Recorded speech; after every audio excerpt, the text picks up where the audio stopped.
Bonsoir et bienvenue dans un nouvel Intentionnement Sarthe, le premier de l'année. Alors pour commencer, évidemment, on commence avec un sujet important, portes ouvertes à un événement international qui se déroule au Mans, et ceci depuis 35 ans.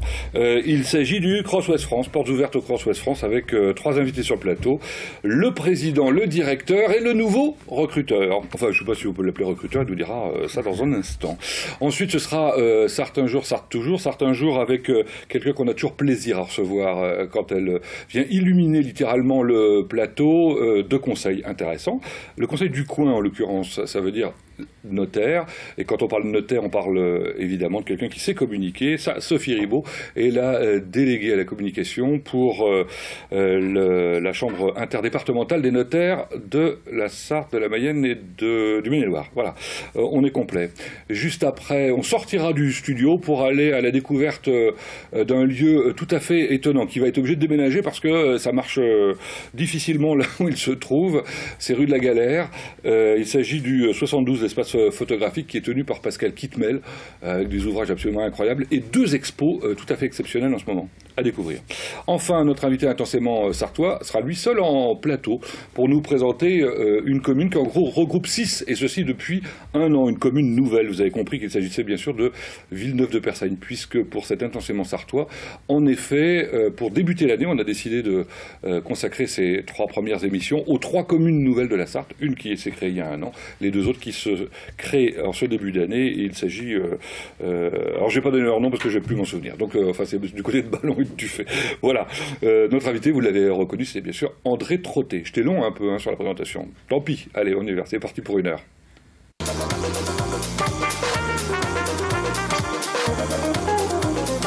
Il y a tellement de choses à dire, et il y en aura encore plus à dire avec nos invités que je voudrais vous présenter tout de suite. Michel Géraudy, bonjour. Bonjour. Michel Géraudy, président de l'OSL, Association Ouest Sport et Loisirs, qui est l'organisatrice du Cross West France Pays de la Loire. depuis 15 ans.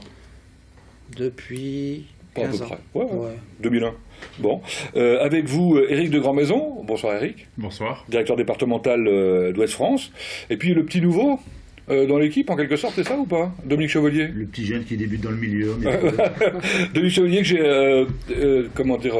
appelé recruteur. appelé recruteur il y a un instant. Alors on va dire responsable du plateau, la course des As, de faire venir les coureurs africains, enfin tout ce plateau, l'élite quoi. Vous succédez dans ce poste à quelqu'un d'important, Max Fougerie, faut le dire. Bon, alors si vous êtes là aujourd'hui, c'est parce que l'événement est important, encore plus important cette année, c'est le 35e anniversaire, mais comme d'habitude, on y trouve tous les bons ingrédients pour que ça fonctionne. Le premier ingrédient pour que ça fonctionne, c'est que c'est gratuit. C'est gratuit. C'est une vraie particularité, ça, non? On est que enfin, il y a à Rennes, il y a une course route, il y a le cross d'Allonne aussi. Autrement, toutes les autres courses que je connais, il y a forcément dans les courses des courses payantes. Mais nous, on est gratuit pour toutes, pour les 52 courses qu'on prépare. Du coup, les familles et les entreprises n'hésitent pas à s'inscrire. Bien sûr, bien sûr. Combien de personnes En règle générale, les familles, on approche les 1600, 1700 personnes, les invités, 200, 250 personnes, mais le plus important de nos inscriptions, c'est le 10 km et le 20 km. Aujourd'hui, au 10 km, on est à 3600, donc on est déjà au-dessus des chiffres de l'année dernière, à la même période. Aha. Et on est 1600 sur le 20 km, là aussi, on est au-dessus de nos chiffres. Alors comment on explique que ça marche mieux cette année que l'année dernière, C'est par le exemple? plaisir de venir, c'est le plaisir, c'est l'engouement, c'est les gens qui disent viens faire le cross d'Allonne, tu vois, d'Allonne, excusez-moi, de West France Pays de la Loire. Parce que vous y participez au Cross d'Allonne, c'est pour ça, Non, non? du tout, du tout. Non, même pas? Non, c'est pas. Nous, c'est West France Pays de la Loire. Non, mais vous personnellement, vous pourriez participer au oui, Cross. j'y suis allé, oui, non, mais je ne participe pas. Voilà. 15 départs, d'après ce que j'ai compté, c'est ça? 26 prix. Il y a 52 courses. Il y a 52 courses. Alors voilà, mais comme il y en a plusieurs qui démarrent en même temps, donc. Non, voilà. il y a 52 courses, et dans chaque course, il y a des sous-courses. Donc en gros, il y a réellement 80 classements. Mais Wow. sur le site du Cross, le matin, vous avez 25 courses scolaires. Il y a un départ toutes les 7 minutes. C'est énorme, en organisation. Ouais, alors justement, on en parlera tout à l'heure avec Éric de Grandmaison qui vient de publier un ouvrage autour de l'histoire de ce cross, l'importance des bénévoles évidemment. Oui, on est entre 450 et 500 bénévoles et c'est très dur de trouver des bénévoles. Et chez nous... Ils sont fidèles. Ils sont fidèles. Je dirais même qu'on commence à avoir des enfants, des parents qui étaient bénévoles avant. c'est assez intéressant. On a un esprit de famille, on a un esprit d'amitié, de plaisir, de joie. Donc quand on fait une réunion, on travaille sérieusement, on est vraiment dans le métier. On est une entreprise aujourd'hui. On a des salariés, on a des coureurs qui sont rémunérés. Et donc on a des bénévoles qui sont là et qui travaillent. On a créé 25 commissions pour pouvoir travailler ensemble. On va y revenir. C'est un budget de quel ordre, juste, puisque en vous parlez gros, 350 000 euros. En effet. Et on va terminer sur la partie présentation un peu générale avant de parler du plateau et puis ensuite de l'histoire.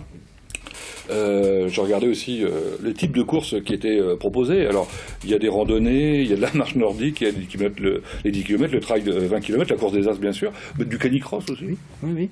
On a déjà 26 équipes d'inscrites. C'est énorme parce qu'au départ, on le faisait pour faire plaisir aux gens et on se rend compte que maintenant, il y a un engouement. 26 équipes, plus de sur le week-end, 2 jours de démonstration avec les enfants et les parents qui viennent apprendre à manier un chien. La randonnée, on a 450 inscrits déjà. Sur la marche nordique, une marche nordique en Pays de la Loire, c'est 30-40 participants. Nous, on en a déjà 80 inscrits en compétition fédérale et on a en tout déjà près de 200 inscrits en marche nordique. C'est phénoménal. Bon, ça veut dire que chaque année, il faut aussi innover. Il faut créer, il faut innover, il faut apporter un petit plus. Cette année, pour le petit plus, on parlera d'abord, ça sera la grande fête des bénévoles. Donc au mois de février, on fera une grande fête pour nos bénévoles avec animation. Et puis sur le site du cross, pendant le week-end, on va faire venir des athlètes de haut niveau du Centre national des sports de la défense. Et surtout, on a décidé de faire venir sur nos sites du cross des champions sartois qui ont été champions du monde. Je vais vous donner des noms. Ngo Mathieu, qui est champion du monde junior sur 110 haies. On va faire venir Nathalie Mauclair, qui est championne du monde de trail. On va faire venir Dominique Mélian, qui est 14 fois champion du monde d'endurance sur Suzuki, avec le jeune Anthony Delal. On va faire venir peut-être la famille Rocher, donc la pétanque. Et tout ça, ça va être... Est-ce qu'ils seront dans la course des invités? Oui. Ah, ils seront aussi dans la course des invités? Il y aura 3 basketteurs, j'ai pas les noms, mais il y aura 3 basketteurs de MSB qui auront joué le soir au Mans, qui vont venir faire la balade des invités. Bon, l'année dernière, on le voit sur les images, vous aviez 2 ministres? Oui. Au moins? Oui. Thierry Braillard et Stéphane Le Foll. Bon, cette année, il y a un ministre de prévu ou pas? Pour l'instant, on ne sait pas. Bon. On va peut-être parler maintenant un peu des autres courses, de celles qui comptent évidemment pour ceux qui aiment ce sport. Alors Dominique Chevalier, je sais pas, on peut commencer par les féminines par exemple. Le cross des As, deux crosses des As, ouais. Donc les féminines sur 6 km et quelques à 15h05, ensuite ce sera les masculins sur 10 km à 15h45. Des favoris, des Éthiopiennes et des jeunes Éthiopiennes. Elles sont la championne du monde junior. Et vous savez, dans ces pays-là, junior ou senior, tout de suite, elles sont championnes du monde de toutes catégories. Donc du très haut niveau, des filles qui courent à 20 km/h sur 6 ou 7 km. Quel parcours font-elles? Un parcours de 6 km, vraiment sur une petite boucle. On reste dans le centre, dans le noyau dur du Cross Ouest France, autour du village. Bon. Et aussi, la meilleure française, faut la citer. On connaît tous Christelle Donnet, la marathonienne, qui émançait les championnes d'Europe de marathon. Mais Clémence Calvin, qui est vice-championne d'Europe du 10 000 mètres sur piste. C'était il y a 2 ans à Zurich. Donc, c'est une des meilleures coureurs européennes. Donc, il y aura une française qui peut tenir la dragée haute aux Éthiopiennes et Kenyans. Du côté de la course des As masculine, cette fois-ci, 3 vice-champions d'Europe pour ce qui est des Français. Oui, c'était il n'y a pas très longtemps. Au niveau européen, vraiment, la fédération joue le jeu du cross-country parce que c'est une spécialité qui se perd un petit peu. C'est plus très tendance. Heureusement qu'il y a des organisateurs comme ici, le Ouest France ou le Cross d'Allon qui résistent. C'est vraiment la Sarthe. On est le pays, le département numéro 1 en France en cross. Franchement, oui, moi qui bourlingue partout, je peux dire que vraiment, si la Sarthe disparaissait, le cross disparaîtrait. C'est pas pour faire... C'est la réalité. Donc, donc les vice-champions d'Europe par équipe avec... Johan Durand, avec Timothée Baumier, Mandour et tout. Donc les meilleurs Français sont là. Il manque juste Carvalho qui est en stage en Afrique du Sud. Mais les meilleurs Français sont là. Donc on va voir des Français devant. Et c'est ce qu'on veut aussi, voir un petit peu notre identité nationale. Ils vont peut-être avoir du mal quand même, parce qu'il y a des Kenyans et des Éthiopiens. Comme alors tout à l'heure je disais les Éthiopiennes chez les femmes. Je vois plutôt les Kenyans, les Kenyans devant. Des garçons qui courent le 10 km en 27 minutes et quelques. Donc certains ont gagné la corrida corrida de houille récemment, le cross de l'acier qui est un grand cross français. Donc oui, ça va aller très très vite. Est-ce qu'Erwan Lebellec va courir aussi? Erwan Benech, donc lui c'est plutôt un spécialiste du cross court. Hein. Ouais. Donc si on le voit, ça sera sur le cross court pour Erwan. Très bien. Dans les courses, on n'a pas tout décrit. Il y a la course des familles évidemment à côté. Il y a le cross des collèges qui lui a lieu avant. Le cross UNSS le dimanche midi, oui. Ouais, hein, c'est ça. Bien. Voilà pour le plateau en quelque sorte. On va parler maintenant un peu histoire avec Éric de Grandmaison.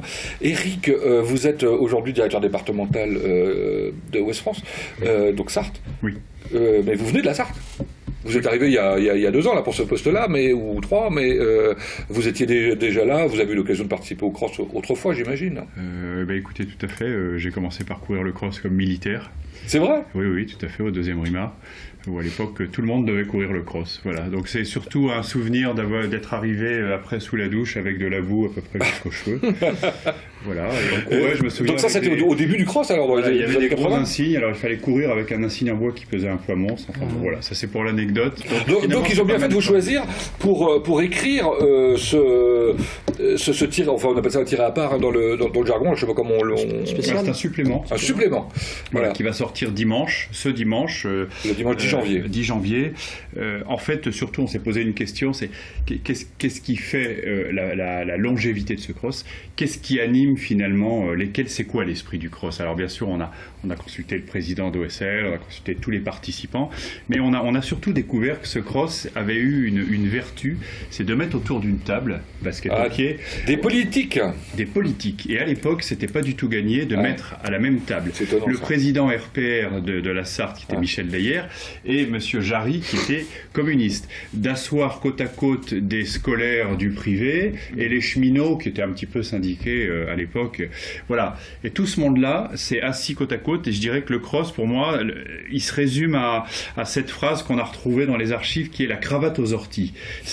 On peut être de droite, de gauche, communiste, républicain, ce que vous voulez, garçon, fille, jaune, blanc, peu importe, on chausse les baskets, on court coude à coude, grand public, comme sportif de haut niveau. Alors ça avait une autre vertu, je crois aussi, c'était de, au moins sur une opération dans l'année, faire que les clubs d'athlétisme s'entendent et s'écoutent un peu, je crois. Exactement, peut-être que Dominique pourrait en dire plus. Et ceci grâce au partage des recettes de buvette, non? Oui, alors c'est ça, voilà, exactement. Non, vous êtes bien renseigné. C'est ça ou quoi? Non, on a créé un village partenaire. Et dans ce village partenaire, on a créé un restaurant partenaire.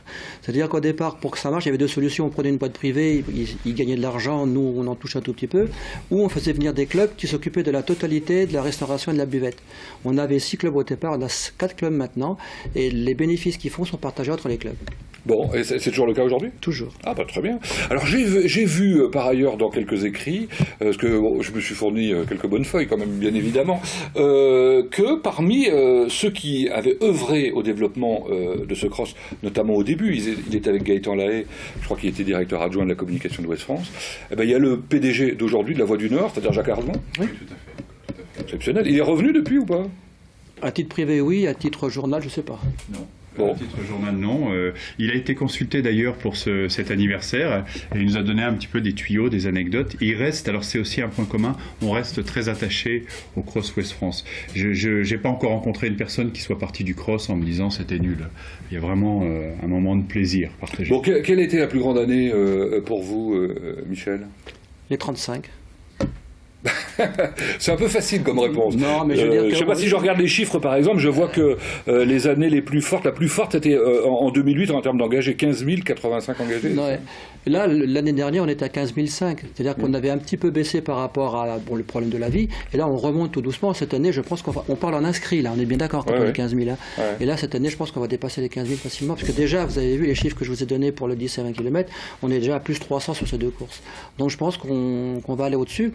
Mais bon, le succès qu'on a, oui, c'est vrai, il y a un engouement général. Et puis, comme disait le directeur de Ouest France, les gens aiment venir, aiment se faire plaisir. On a même vu des gens qui nous disaient mais pourquoi vous ne nous faites pas payer? On nous a donné de l'argent en disant vous méritez de toucher de l'argent. Donc on a cherché un compte pour mettre ça dans un compte réel et ça existe. Donc mais bon, je veux dire que C'est le crowdfunding avant l'heure. Voilà, c'est ça. En quelque sorte. Hein. Mais non, c'est du bonheur. Dominique Chevalier, vous y avez participé évidemment. Combien d'années Alors j'étais à la première édition, troisième, hein, je me souviens. Là, c'était un Anglais, Tim Hutchins, qui est devenu la vice-champion olympique du 5000 mètres après, donc c'était vraiment du haut niveau. Ma meilleure place, c'est deuxième, donc vous voyez, deuxième, troisième, j'ai dû le faire un paquet de fois. En fin de carrière, j'ai fait plutôt le 10 km populaire que j'ai gagné aussi, mais ouais. Ah oui, faire le cross des As, c'est vraiment le pré-championnat de France. Hein. Les meilleurs Français venaient. Donc, je vous laisse réfléchir à une anecdote, le cas échéant, sachant que de son côté, Eric, lui, a justement récolté pas mal d'anecdotes pour les raconter. Parmi celle-ci, je la connaissais pas, celle du chocolat, et de François Fillon. Oui, alors effectivement, une année, un grand sponsor offrait le chocolat chaud aux gamins et a même offert le poids du président du département en tablette de chocolat qui sont repartis à une association caritative. Mais cette année-là, il y a quand même eu un problème, c'est que le réchauffage du chocolat a entraîné quelques problèmes gastriques auprès d'environ 500 gamins. Donc il y a eu un petit moment d'inquiétude. Je vous rassure, tout le monde est bien sorti de cette affaire-là. Mais du coup, après coup, ça a été revu un petit peu. On avait très peur. Le vrai problème, c'est qu'il y avait un marsouin, donc un militaire, qui avait un petit pobo, et donc il a mis sa main dans le chocolat à un moment donné, et ça a suffi pour avoir des bactéries qui se sont développées à cause de la température du chocolat. Bon. Et ça a été une invasion totale. Donc maintenant, vous mettez des barrières. Non. Il n'y a plus de chocolat chaud. Dans les anecdotes, alors moi j'en ai lu une de la plume d'Eric, mais je crois que vous m'en avez raconté une autre, qui était l'histoire d'un athlète qui n'était pas descendu en gare. Kenyan, oui. Alors, il a arrêté le train, il s'est réveillé au Mans, le train repartait. Ouais. Il a demandé où est-ce qu'on était. On lui a répondu qu'on était au Mans. Il s'est pas fait suer. Il a parti, il a signé une d'alarme. Le train s'est arrêté. Il est redescendu. Il a pris la gare à pied. Mais on m'a raconté une autre anecdote qui était qu'il y en avait un qui avait carrément pas pris le train. Tout simplement, C'est arrivé plusieurs fois que notre responsable des navettes aille chercher un Kenyan ou un étranger, soit à Tours, soit à Paris, parce que la SNCF trouvait un gars qui était allongé sur les quais. Et donc, il nous disait, il avait un courrier. C'était un seul courrier. C'était le courrier du Cross West France. Donc, on nous téléphonait. Venez le chercher, alors on allait le chercher. Bon. Mais ça, c'est le côté négatif des managers véreux. Parce que normalement, c'est pas normal qu'on laisse un Kenyan qui ne parle pas français aller tout seul en déplacement. Et là, il y aurait beaucoup à parler. C'est bien que vous parliez de véreux, parce qu'il est question aussi de lutte anti-dopage. Et bon, bref, vous le découvrirez dans le supplément. Hein, je crois qu'on a la une que vous allez pouvoir découvrir, avant que ça n'ait déjà été fait. Dans un instant. Pour terminer, il a été fait un peu ce supplément pour les bénévoles. Combien de bénévoles aujourd'hui ? 450. Ouais. Qui œuvrent sans rechigner, quel que soit le temps. Il y a des postes plus sympathiques que d'autres. C'est vrai que le poste parking, c'était pas un poste très intéressant, mais on a trouvé des solutions. On double les postes, ce qui fait que les équipes doublées peuvent se permettre d'aller faire un tour sur le site du Cross. On a toujours trouvé des solutions aux problèmes rencontrés, et ça se passe très bien. Et c'est incroyablement organisé, tout ça c'est fait par 25 commissions, voilà, et en fait c'est toute l'année que vous travaillez ? Non, réellement, on commence au mois de septembre, et Non. Bon, le staff, le bureau par lui-même, oui, le côté directeur, on se voit plus souvent. Il faut déjà qu'on pense aujourd'hui le Cross 2017, par exemple.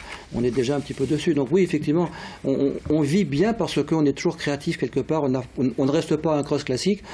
On est devenu un sport-spectacle. Avant, c'était le cross qui dominait la course. Aujourd'hui, c'est le spectacle qui fait que le cross vit. Mais du coup, on passe un bon moment là-bas. On peut y aller juste pour se faire plaisir, regarder, participer, se promener dans le village, etc. Et on peut s'inscrire sur le site du cross encore. D'accord. 1500 personnes se sont inscrites l'année dernière sur le site du Cross. Bon. C'est énorme. Parfait, merci à vous. Va vous succéder sur ce plateau dans un instant quelqu'un qui connaît bien, alors c'est pas le cross obligatoirement, c'est le marathon en l'occurrence, je crois qu'elle a fait San Francisco, New York, Paris, maître Sophie Ribaud pour certains jours. Dans un instant et juste après Pascal Kitmel pour Sarthe toujours. Merci messieurs. Cross West France, on n'a pas dit la date, c'est pas ce week-end. Hein. C'est les 16 et 10. L'édition spéciale de West France c'est le week-end qui vient, donc c'est le 10, mais le cross c'est le 16 et le 17 janvier. Très bien, merci à vous d'être venu juste après la pub, donc Sophie Ribaud.